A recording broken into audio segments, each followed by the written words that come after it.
Professor Peter Bradshaw, you're a Professor of Health Policy. Yesterday, Professor Sir Bruce Keogh produced his report that investigated 4 hospital trusts in light of their high mortality rates. To the general public, that must sound well, very worrying indeed, but what does it actually mean? It's obviously serious.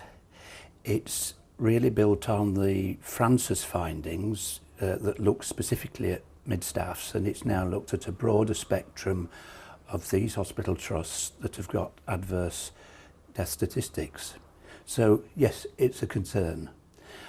On the other hand, I think the public can feel reassured to some extent that we're now getting a lot more transparent about the way the health service works. Whereas in the past, governments of all complexions and persuasions were keen to not sweep things under the carpet particularly, but to try and create the impression that the NHS was safe in their hands. That this marks a departure in that the current government has started to, first of all, look for things that might not be going as well as could be expected, and secondly, to put the relevant information into the public domain. So it's double-edged. Yes, there's concerns, but there's reassurance. And is it as bad as it sounds? I think that it was quite inevitable when Francis produced his report on Mid-Staffs that Mid-Staffs was not a one-off, and that there would be others like it, and of course this is now established that that it wasn't on its own. What it does do, and this is very clear from Sir Bruce's report yesterday, it does identify some of the main precursors for all this happening. Whilst death rates are a pretty slippery statistic, in that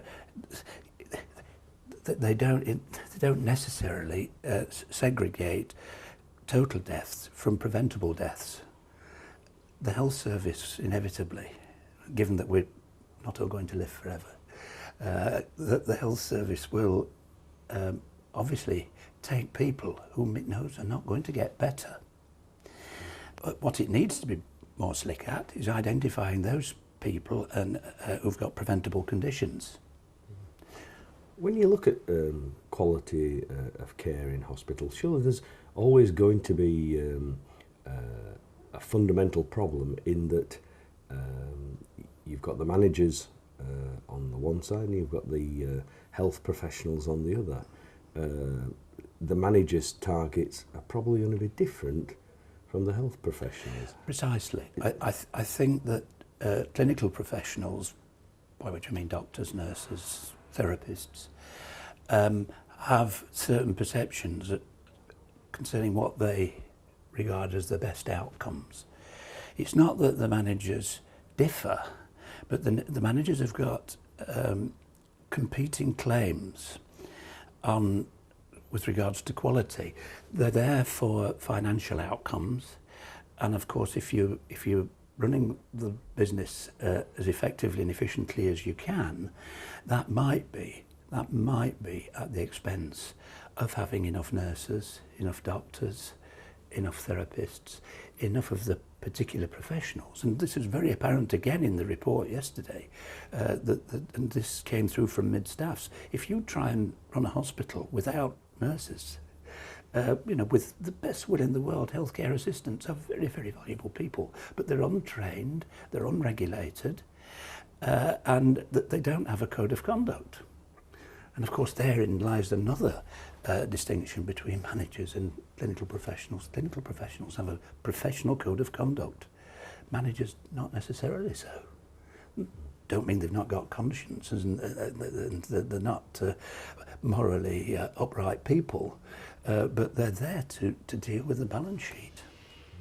And in terms of the government, how do they look at a failing hospital? Traditionally, as I implied earlier, governments have said, well, don't tell me about it and try and put it right. But we've seen and this is not a party political point, because the Francis inquiry was initiated by Andy Burnham, and we've seen Andrew Lansley and more recently Mr Hunt actually being far more open, admitting that things have gone wrong.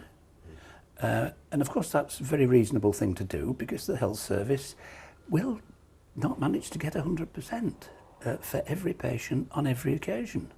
So there's a realism about it, I think, which is probably to be welcomed.